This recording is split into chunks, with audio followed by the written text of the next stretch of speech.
Welcome back to Committed to Kingdom podcast. Today's topic is, I feel like, a pretty heavy one. The topic today is literally about marriage feeling empty. I came across this video of a young woman who was sharing how she was feeling in her marriage and how discontented she was feeling. And I felt it would be a great video for me to respond to. So let's check it out. Dealing with someone else every single day of your life. Every day.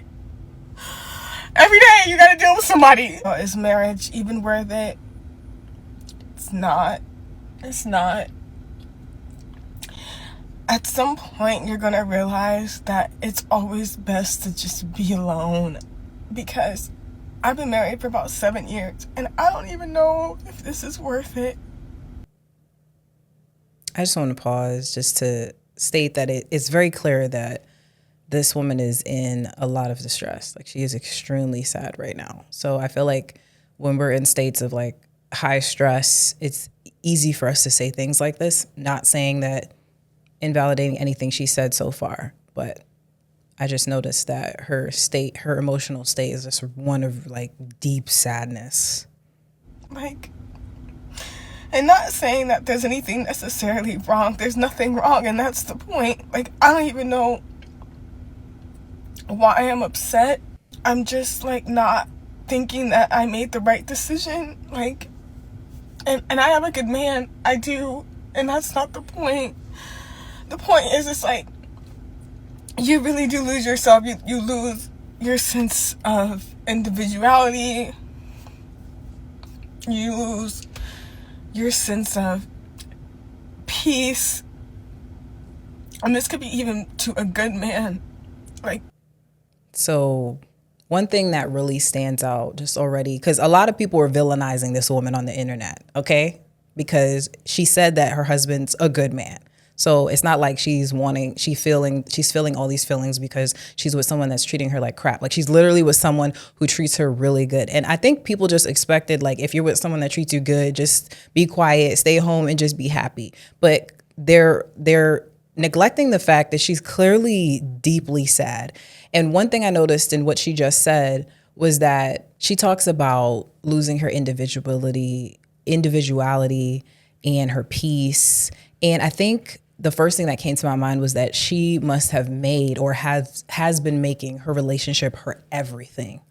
Like, I wonder, does this woman have a relationship with Christ? Like, is she a believer? Because whenever you make a relationship your everything, a job your everything, anything your everything, at some point you're going to feel empty because you're putting way too much weight on that thing, because nothing, no person, no job can fulfill you.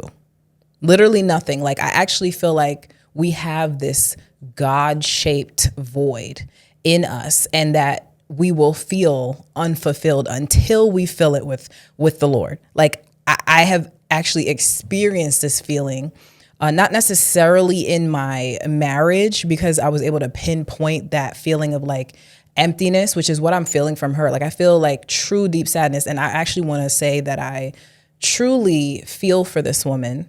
The way that everyone was villainizing her unnecessary. Like, I feel like we have to have grace, especially as Christians, and everybody that was responding wasn't necessarily Christian. But as Christians, it is our job to truly pour into someone and encourage them in the Lord. And it sounds like she needs encouragement in the Lord, because she said that she's losing her peace. But I feel like that's when you put everything off. You do everything just for this one person. You lose yourself within that person.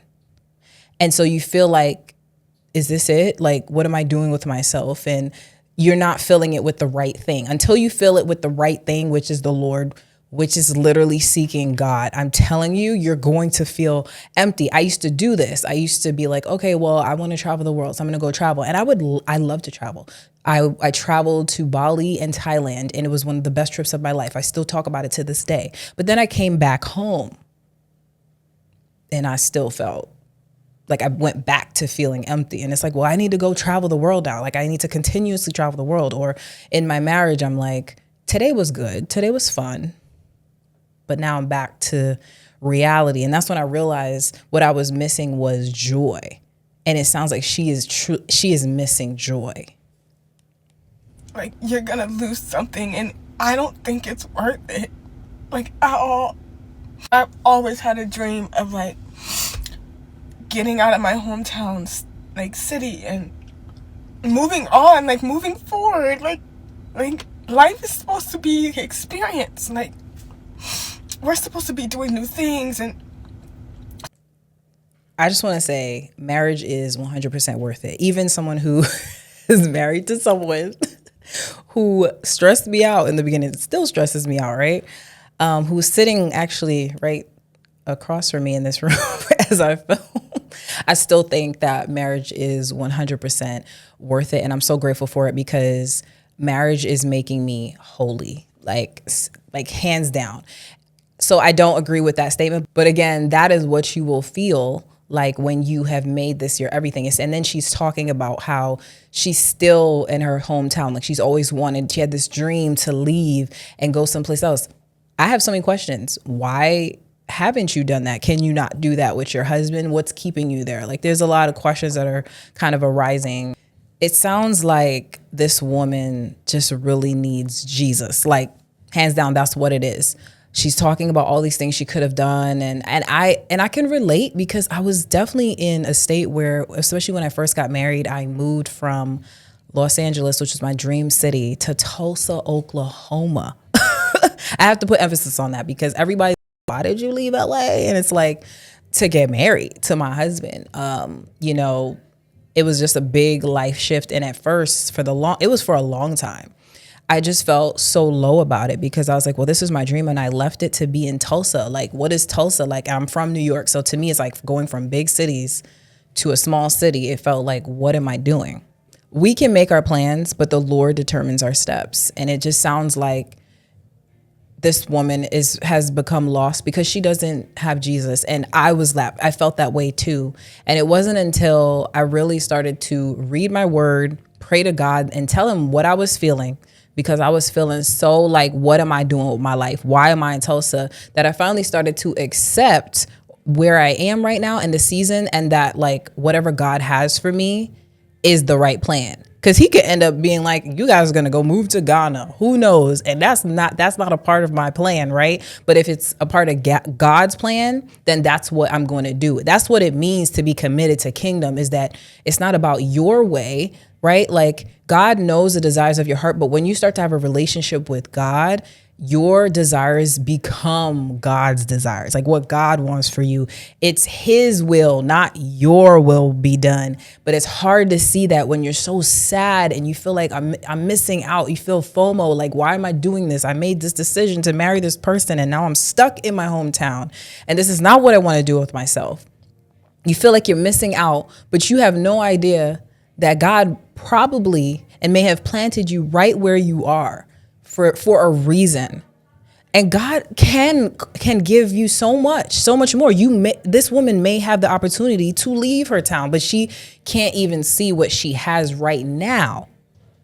That's why she mentioned that her husband is a great husband, right? And it's hard to see and have hope when you are dealing with, and I'm going to also say, I feel like she may be dealing with depression. I'm not a mental health professional by any means, but I have suffered with depression and battled that. But through God, I'm overcoming that in the name of Jesus, which I'm saying that right now. And I know that she can do that too. And that she just really needs Jesus in her life. I think everyone was just missing the mark and just saying like, oh, leave that man so he could be married. You're going to feel ups and downs. Sometimes you are going to feel bored. And so you're going to be like, oh, I'm bored. Man, even though this person treats me good, should that person be villainized? No, they're human. And she was just sharing her vulnerable thoughts, which I applaud her for doing. And I think right now, the way to help the feelings that she's having is for her to find Jesus. I know it sounds so simple, right? Because it is. Like, it's hard to see it in the moment. And this is coming from someone who has suffered from debilitating depression, crying, feeling hopeless. And I feel like the Lord has given me a newfound joy and a newfound like understanding and acceptance of his way. Like the things that are happening in my life, I'm so grateful for. Like I have a 1-year-old son. I didn't know that I would have a son at this age in life. Like I thought I was going to get married earlier. I thought I was going to have more kids. Like I didn't know how it was going to plan out, but it's panning out amazingly because this is what God had in mind for me. And I'm just so open for what he's willing to do. And this doesn't mean dismiss what you want in your life. Don't dismiss your desires, right? Like you have these dreams in your life. And if that's what God wants you to do, he'll allow it. But he might even have something even better than you originally thought of. So that's just something to think about. Like city and moving on, like moving forward, like life is supposed to be experience. Like we're supposed to be doing new things and traveling and all that, and I do all of that. But at some point, like I don't know if I want to continue doing this every single day of my life. Like always checking in with someone, always having to consider their feelings, it's always somebody else. You're never alone. Like you never have a moment to yourself. You never can do that, and I don't know. So this kind of like also makes me think when she said that she's never been alone and like always having to answer to someone, this sounds like someone who might not have taken time before to be by herself. I actually had a period before I got married where I was able to be by myself. Now, the pandemic also helped that, but I had like a moment to really truly reflect. But had I not had that, because you can't always go back. Like some people get married like 20 years old, right? My answer wouldn't be to divorce.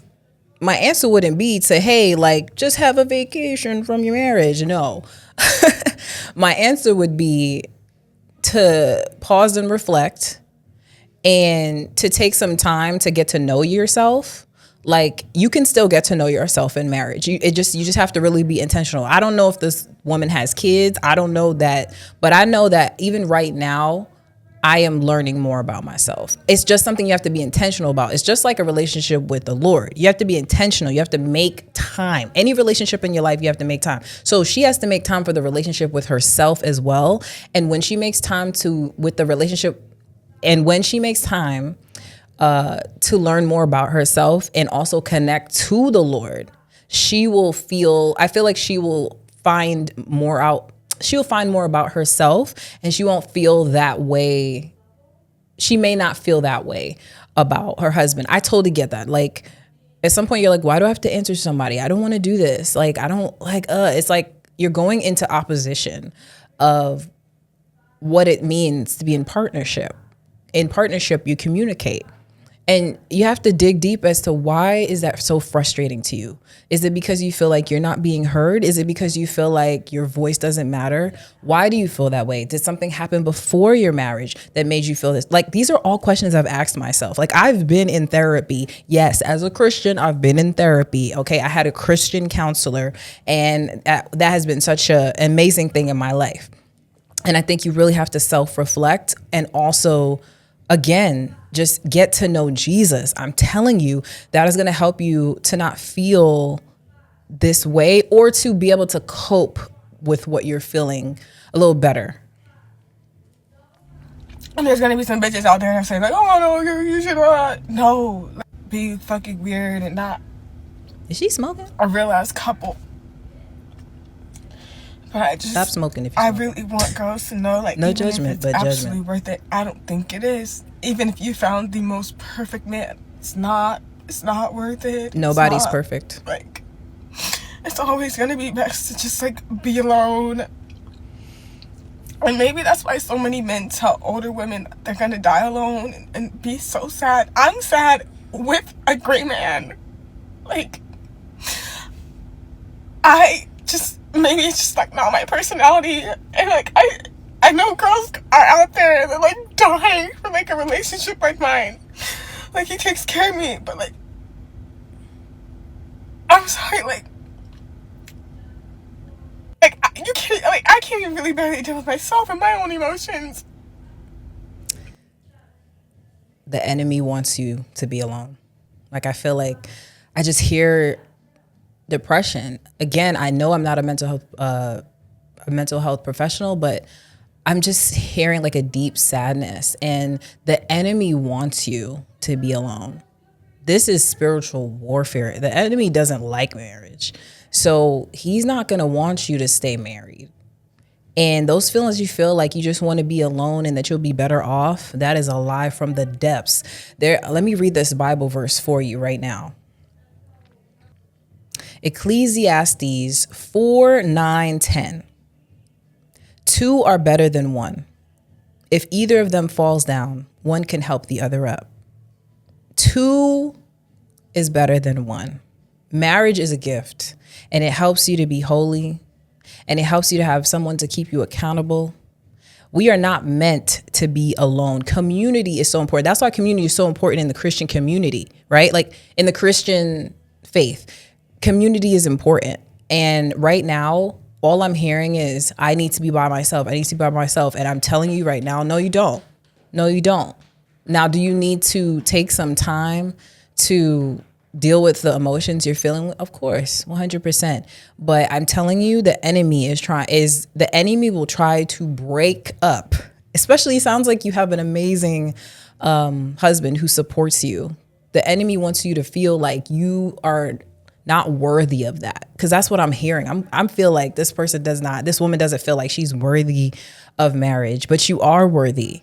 You are worthy of marriage, and you can't do it by yourself. You can't. You need the Lord. You need God in your marriage, or else you will struggle and you won't be able to get through these type of emotions. And it's hard to like, I know that just saying that over and over again can be like annoying, especially to someone who may not be a believer. But it's hard for me as a person who's gone through what I've gone through to not bring up Jesus, because that's the way, like that is the truth. And until you like experience it and try to even have a relationship with the Lord, you won't know. You'll keep searching and searching. You can go travel and leave your little town and still feel this emptiness. I'm telling you, you can be like, oh, I followed my dreams and I still feel like something is missing. Why do rich people say that? Because they don't know Jesus. I'm telling you, everything that I searched for, I wanted to be a famous singer. Okay. It was like, I knew God gave me this gift to sing and to act, but I made it about me. Like I wanted to be famous for me. It wasn't really about other people. And when I pursued it, I felt so empty. Like I felt like, what am I doing? Why am I doing this? And as I started to grow my relationship with Christ, it was like, I don't want to do nothing if it ain't for the Lord. Cause what? Like my life is not my own. If you think your life is your own, that's just it's going to be heavy, because it's not. And you will come up empty every time. It's not that man. It's not the husband. It's something that you have to dig deeper and work on with the relationship with yourself, as well as having a relationship with Jesus. Imagine somebody that you know for such a short amount of time, because you're never going to know that man like you think you do. And that's just not in a negative way. Like, I just don't think marriage is for me. And I'm tired of it. And I don't know what else to do, because this is like imagine living a fairy tale and it's nothing like you imagined it. You're living your literal fairy tale, and it's not what you want. It's not what you want. Even if you think that you want it, even if it's exactly what you dreamed of, it's still just, I don't know.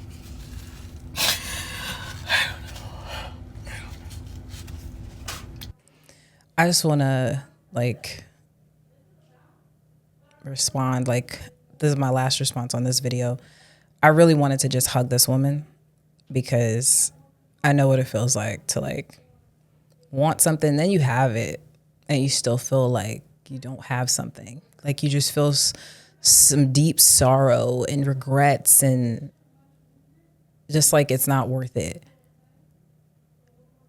I just want her to know there's hope, and that you can come out of this, and that joy does exist. It doesn't mean you won't have like ups and downs, like nothing is perfect, but you can feel whole again.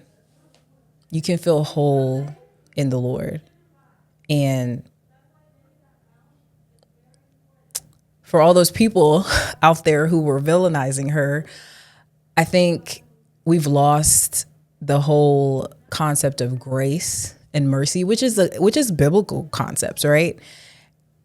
And I want you to think of a time that maybe you didn't feel your best self and something that you felt you should have responded in a certain way and you didn't, what you would have wanted someone to respond like to you. We just have to think about that and have more grace and mercy for people. I'll be praying for that young woman. True joy really comes no matter what you have. In Philippians 4:11-13, Paul says, not that I was ever in need, for I have learned how to be content no matter what my circumstances are. I'm just as content with hunger and need as I am with plenty and want, and I know how to live on almost nothing or with everything. I have learned the secret of living in every situation, whether it is with a full stomach or empty, with plenty or little, for I can do everything through Christ who gives me strength. You see, if we put all of our worth into something else, it means that the moment that goes away, we have nothing. And too many times we're like, once I get this job, maybe once I get this divorce, I will feel so much better. I will finally be happy. And oftentimes we are not. It's always dependent on a circumstance. See, we always focus on happiness, but we need to focus on joy. Happiness is fleeting. Joy remains no matter the circumstance. And that's what Paul was talking about. And that is what we really should be aiming for. And that is what I hope that this woman can receive. And I hope that she can receive this by seeking a relationship with Christ.